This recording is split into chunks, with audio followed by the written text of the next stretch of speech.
Hello दोस्तों, कैसे हैं आप लोग। उम्मीद करता हूं सब लोग ठीक होंगे। ठीक है, मैं शाहरुख स्वागत करता हूं आपका स्मार्ट पायोनियर कैरियर इंस्टीट्यूट के ऑफिशियल यूट्यूब चैनल पर।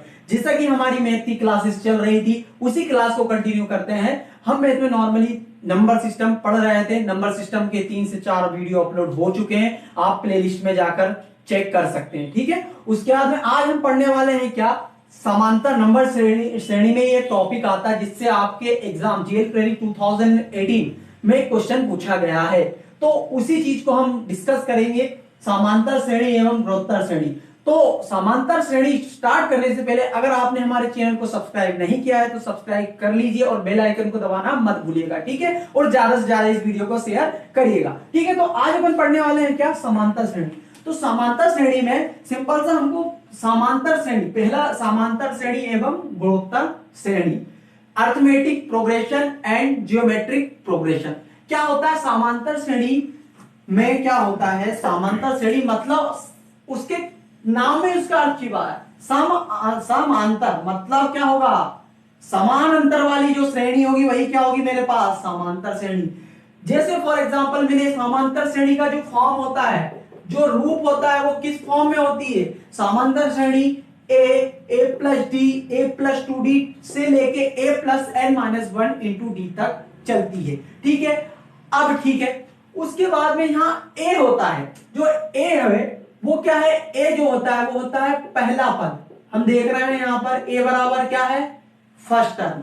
a बराबर क्या लिखेंगे आप लोग, फर्स्ट टर्म। a जो होता है वो होता है पहला पद। उसके बाद में यहाँ d दिख रहा है, तो d होता है क्या, सार अंतर। मतलब d बराबर क्या होता है, सार्वंतर। मतलब कॉमन डिफरेंस। ध्यान दीजिएगा, कहीं नहीं देखना, सब बोर्ड पे देखना, क्लियर हो जाएगा, बिल्कुल बेसिक से हाई लेवल पे चलेंगे।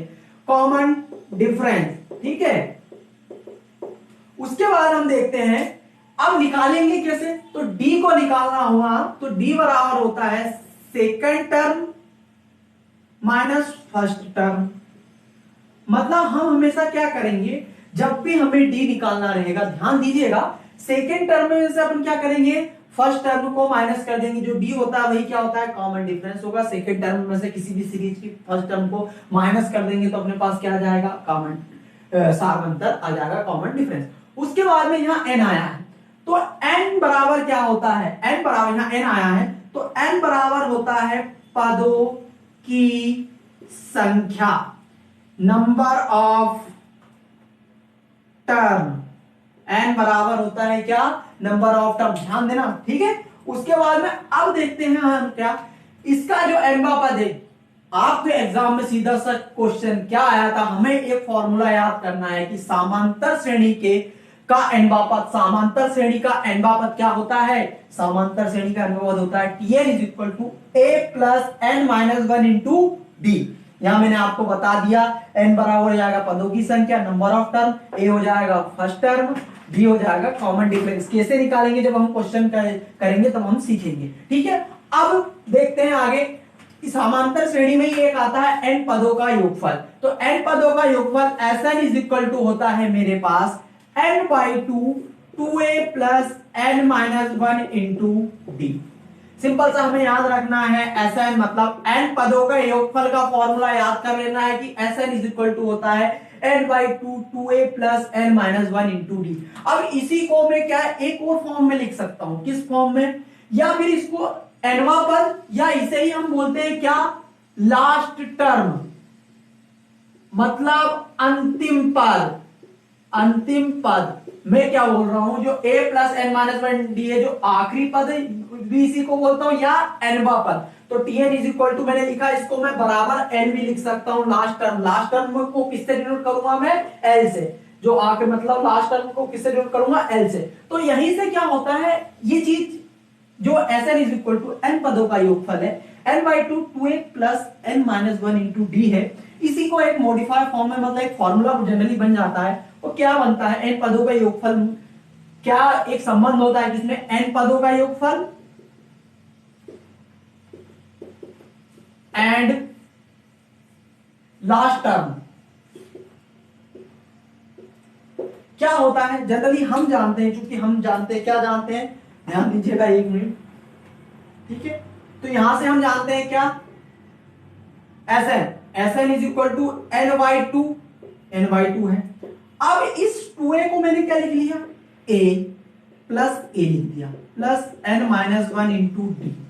ध्यान दे रहा होंगे क्या हो गया है, क्या चेंजेस आ गया है, क्या चेंजेस आ गया है, मैंने इस 2a को a प्लस a लिख दिया हूं, तो यहां से क्या हो गया है, यहां से क्या सिंपल सा मेरे पास ये इस पूरे का मान क्या है, चूंकि मैं जानता हूं ये a plus n-1 into D क्या है, यही तो लास्ट टर्म है, तो हमको किसमें संबंध निकालना था, पदों का योगफल, जो n पदों का योगफल है उसमें और लास्ट टर्म में। तो इस पूरे की जगह मैं क्या लिख देता हूं, क्या लिख देता हूं, l लिख देता हूं। ठीक है, ध्यान देना इधर, Sn इज इक्वल टू हो जाएगा n/2 a प्लस एल। तो एक और ये रिलेशन हमें याद करना है। मैंने आपको 3 फॉर्मूले बताए, जो कि आपको कम से कम 3 फॉर्मूले तो इस समांतर श्रेणी में याद होने ही चाहिए, क्योंकि क्वेश्चन अगर पूछा आपसे तो आपको याद करना ही पड़ेगा। एक तो उसके n पदों का योगफल a plus n-1 into D, दूसरा उसके क्या, सॉरी nवां पद उसका a plus n-1 into D, उसके बाद में n पदों का योगफल n/2 2a plus n-1 into D, उसके बाद में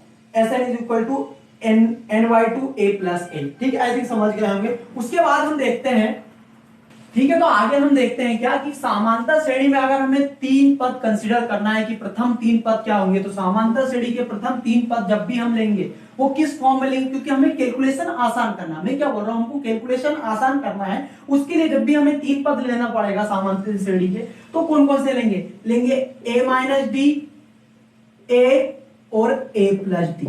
मैं क्या बोल रहा हूं, जब भी हमें 3 पद लेना होगा तो हम क्या लेंगे, a माइनस डी, a और a प्लस डी। ऐसा ही मैंने क्यों लिया, इसके पीछे सिंपल सा ये लॉजिक है कि जब भी मैं इनको प्लस करूंगा तो क्या होगा, ये d और d आपस में कैंसिल आउट हो जाएंगे, मतलब कट जाएगा, तो मेरे पास सिंपल a के टर्म में बच जाएगा और मैं आसानी से कैलकुलेशन कर पाऊंगा। ठीक है, उसके बाद में अगर मेरे को समांतर श्रेणी के 5 पद लेना है, अगर मेरे को समांतर श्रेणी के 5 पद लेना है तो क्या लिखूंगा, a माइनस 3d, 4 पद लेना। अगर समांतर श्रेणी के मेरे को 3 क्या 4 पद देना है, a minus 3d, a minus d, a minus 3d, a minus d, a plus d और a प्लस 3d। ठीक है, मैंने आपको क्या बताया, जब भी हमें 4 पद लेने रहेंगे तो क्या होगा, यहाँ भी 3d, ये 3d से ये 3d कैंसिल आउट हो जाएगा, ये d से ये d कैंसिल आउट हो जाएगा। ध्यान दे रहा होगा, आई थिंक समांतर श्रेणी के 4 पद लेने हैं। अगर मुझे समांतर श्रेणी के 5 पद लेने हैं, अगर समांतर श्रेणी का मेरे को 5 पद लेने हैं तो मुझे क्या लेना पड़ेगा, ध्यान देना, यहां लिख रहा हूं a minus 2d, a minus d, a plus 2d, a plus d और a minus 2d। I think समांतर श्रेणी के जब भी मुझे 5 पद लेने हैं, जब भी समांतर श्रेणी की मुझे 5 पद लेने हैं तो मुझे क्या लेना पड़ेगा, a minus 2d, a minus d, a plus d, a minus 2d। समझेंगे जब क्वेश्चन करेंगे तो प्रॉपर तरीके से समझेंगे ऐसा क्यों कर रहा है। सिंपल सा लॉजिक मेरा इसका ऐसा करने का यही है कि मुझे आप लोगों को कैलकुलेशन आसान करना है, क्योंकि मैथ में कैलकुलेशन आसान करना है तो ये चीजें हमको समझना पड़ेगा कि जब भी मुझे 3 पद लेने हैं तो कौन कौन से समांतर श्रेणी के लेने हैं, 4 पद लेने हैं तो कौन से, और जब भी 5 पद लेने हैं तो कौन से पद लेने हैं। अब उसके बाद आगे देखते हैं हम, मान लीजिए कि जो a है, b है एंड c है। मैं क्या बोल रहा हूं, जो a है, b है और a है, b है एंड c है, ये जो तीनों नंबर है ये किस में है, समांतर श्रेणी में। मतलब a b और c की श्रेणी में है, समांतर श्रेणी मतलब सिंपल प्रोग्रेशन में है, एपी अरिथमेटिक प्रोग्रेशन में। ठीक है, तो अगर मुझे नेक्स्ट टर्म बड़ा इंपॉर्टेंट है, कभी कभी तो सीधा फॉर्मूला ही पूछ लेता है। अगर मुझे समांतर माध्य निकालना है, मैं क्या बोल रहा हूं, अगर मुझे, ध्यान देना, समांतर माध्य निकालना है, मतलब अरिथमेटिक मीन निकालना है मेरे को,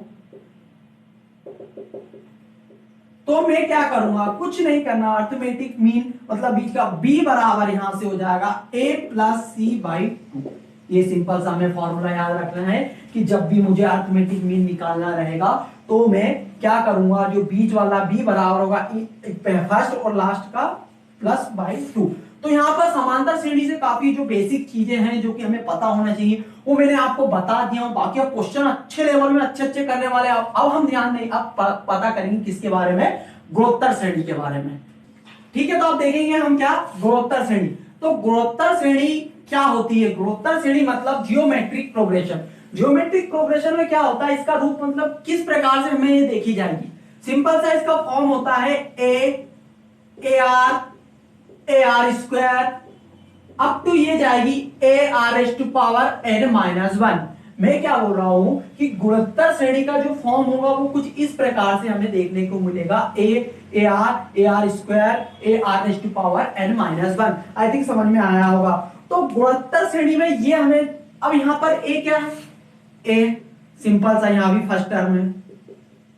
ए जो है यहां पर भी क्या है, पहला पद। ए बराबर क्या है मेरे पास, पहला पद। वो वही आर, आर बराबर मेरे पास क्या है, आर बराबर है मेरे पास सार्व अनुपात। सार्व अनुपात मतलब कॉमन रेशो। मतलब सिंपल सा दोनों में संबंध अगर देखूं मैं एपी और जीपी में, तो एपी में चीजें प्लस होती हैं, वहीं जीपी में क्या होता है, उनका भाग होता है एक प्रकार से। मतलब अगर मुझे सार्व अनुपात कॉमन रेशो निकालना है तो मैं क्या करूंगा, डी बराबर यहां पर कॉमन रेशो आर बराबर हमेशा सेकेंड टर्म डिवाइडेड बाय क्या करूंगा मैं, first term.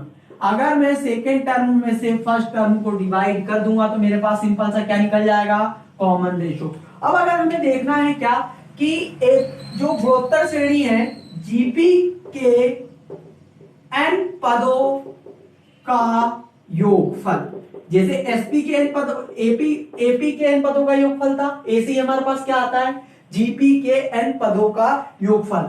Sn is equal to, GP के एन पदों का योगफल होता है Sn is equal to a into r raise to power n minus one upon r minus one. ये किस कंडीशन में होता है, जब r is greater than one. जब r is greater than one तब उसके योगफल होगा Sn is equal to a into r raise to power n minus one upon r minus one. ठीक है, उसके बाद में हम देखते हैं सेकंड क्या, इसी का सेकंड में होता है Sn इज इक्वल टू, इसको एक फॉर्म में और मैं लिखता हूं, किस फॉर्म में लिखता हूं, Sn is equal to a into one minus r की घात n upon one minus r, where r is less than one. मैंने आपको दो कंडीशन बताई, एक ये बताई मैंने Sn is equal to a into r s to power n minus one upon r minus one. ये कब होगा, जब r इज ग्रेटर देन, जब r is greater than one होगा तब ये कंडीशन होगी, और जब r इज लेस देन मतलब a into one minus r की घात n upon one minus r, जब r मेरे पास लेस देन होगा तब। इसमें एक और आता है अनंत पदों का योगफल। मतलब क्या बोलूंगा, गुणोत्तर श्रेणी के अनंत पदों का योगफल। गुणोत्तर श्रेणी के अनंत पदों का योगफल का फॉर्मूला होता है s infinite is equal to a upon one minus r. अभी जनरली हम बेसिक सी चीजें पढ़ रहे हैं कि कौन कौन सी चीज होती है, बस वो अभी क्वेश्चन जब करेंगे तब और अच्छे से समझ में आएगा। अभी हमको पता होना चाहिए कि उसके जब भी पूछे उसने सिंपल सा कुछ a का मान दिया रहेगा, r का मान दिया रहेगा और पूछ लेगा आपसे कि उसके अनंत पदों का योगफल क्या होगा, तो हमें पता होना चाहिए s अनंत is equal to a upon one minus r. ठीक है, अगर आप मान लीजिए let us suppose that a b and c, ये कोई गुणोत्तर श्रेणी में पद है तीन, गुणोत्तर श्रेणी में दी हुई सीरीज है a b एंड c। तो बताइए गुणोत्तर माध्य कितना होगा, जैसा अपन ने समांतर माध्य कैसे निकाला था, समांतर माध्य b बराबर क्या करा था, a plus c by two. लेकिन अगर मुझे बोल रहा हूं कि गुणोत्तर माध्य निकालना है कि गुणोत्तर माध्य कितना होगा, तो गुणोत्तर माध्य इज इक्वल टू हो जाएगा, यहां क्या होगा, बी स्क्वायर बराबर ए सी। या फिर इसको क्या लिख सकता हूं मैं, या मैं लिख सकता हूं बी बराबर लिख सकता हूं क्या, अंडर रूट ए सी। ये गुणोत्तर श्रेणी का गुणोत्तर माध्य हो गया। ठीक है, आई थिंक समझ में आ रहा होगा। उसके बाद आगे हम देखते हैं।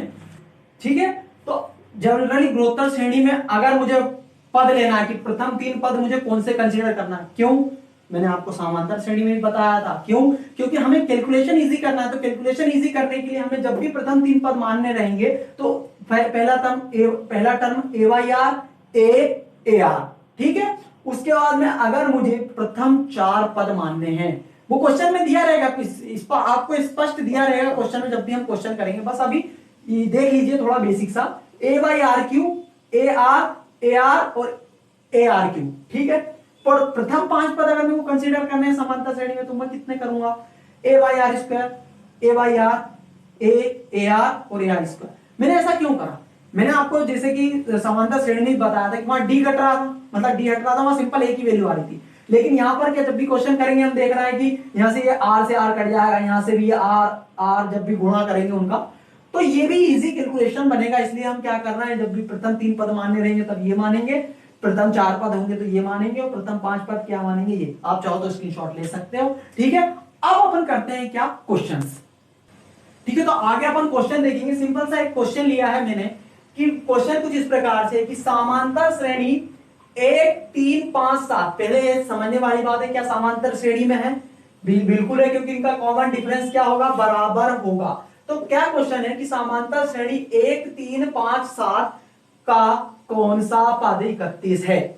सबसे पहले हमें याद रखना है कि हमको सबसे पहले जब भी इस प्रकार के क्वेश्चन सॉल्व करने रहते हैं तो सबसे पहले क्या, गिवन डेटा देखो कि दिया क्या क्या है। बेसिक से चल रहा है अपन कि जनरली हमें अभी कुछ नहीं आता, हम उस लेवल से चल रहा है, फिर अच्छे क्वेश्चन भी करेंगे इस टॉपिक में। जनरली गिवन डाटा क्या है, अब सीरीज ये है मेरे पास, तो मतलब ए का मान यहां से क्या आ गया मेरे पास, सीधा सीधा मेरे को पता है ए का मान क्या है, 1, क्योंकि ए जो होता है मेरा क्या होता है, प्रथम पद। ए क्या होता है, प्रथम पद। वही अगर मैंने बोला डी बराबर होता है क्या, सार्व अनुपात। तो सार्व अनुपात कैसे निकालेंगे, second term minus first term, ठीक है। तो डी बराबर यहां सेकेंड टर्म क्या है 3 माइनस फर्स्ट टर्म क्या 1, तो मतलब क्या आ गया यहां से डी का मान 2 आ गया। अब उसने बोला है कौन सा पद, मतलब क्या बोल रहा है, कौन सा, मतलब किसकी वैल्यू निकालना, मेरे को एन की वैल्यू निकालना है कि कौन सा पद 31 है। तो मेरे को किसका मान निकालना है, एन का मान निकालना है कि उसका कौन सा पद 31 होगा। तो हमको पता है क्या, t n is equal to a plus n minus 1 into d. Generally हम जानते हैं उसने क्या बोला है हमसे कि उसका कौन सा पद कितना होगा, 31 होगा। तो टीएन मतलब एक प्रकार से उसका लास्ट पद का मान दिया है मेरे को कितना, 31, ठीक है। ये पूरे का मान कितना दिया हुआ है, 31 इज इक्वल टू, क्वेश्चन में ए का मान क्या है, ए का मान आने वाला है क्या 1, ए का मान क्वेश्चन में क्या दिया हुआ है 1, प्लस एन तो निकालना है -1 इंटू डी का मान कितना दिया हुआ है 2। बस स्टेप टू स्टेप चलना है, हमारे को आंसर आ जाएगा, ठीक है। तो 31 ये आ गया। अब इसको अपन सिंपल से सॉल्व कर लेते हैं। इधर देखना, आप सभी लोग इधर देखना, कहीं नहीं देखना, क्या 31 ये प्लस इधर क्या हो गया माइनस बराबर n माइनस 1 इंटू 2। तो 30 वैसे ये जाएगा, कितना बचेगा 15, वो 30 बचा, 30 बराबर हो गया मेरे पास n माइनस 1 इंटू 2। अब जब भी ये 2 है, जब गुणा में है तो इधर जाके किस में हो जाएगा, भाग में हो जाएगा। मतलब 30/2 बराबर हो गया n माइनस 1, ये 15 बार कट जाएगा इससे, तो 15 बराबर हो गया मेरे पास क्या n माइनस 1। तो n का मान यहां से क्या आ जाएगा, तो n का मान मेरे पास आ जाएगा, n बराबर हो जाएगा मेरे पास 15 प्लस ये -1 जो है इसका क्या कर दो, पक्षांतर कर दो, +1, मतलब n बराबर क्या 16। मतलब मेरा जो 16वां पद है क्वेश्चन में वो क्या होगा 31 होगा। आई थिंक समझ में आ रहा होगा, ठीक है। अब आगे देखते हैं अपन, ठीक है। तो 16वां पद क्या होने वाला है 31 हो गया, आई थिंक समझ में आ गया होगा। मतलब आपको ऑप्शन में क्या दिया रहता कि ऑप्शन में 16 आपको लिखा रहता, 16 पद आप टिक कर देते, 1 नंबर आसानी से पा जाते। सिंपल सा क्वेश्चन था, ठीक है। तो आई थिंक बहुत, अब जो नेक्स्ट क्लास है हम उसमें अच्छे अच्छे क्वेश्चन करने वाले हैं, ठीक है। सो अगर वीडियो अच्छा लगा है तो ज्यादा से ज्यादा लाइक कीजिए और ज्यादा से ज्यादा इस वीडियो को सब्सक्राइब कीजिए, ठीक है। So thank you very much.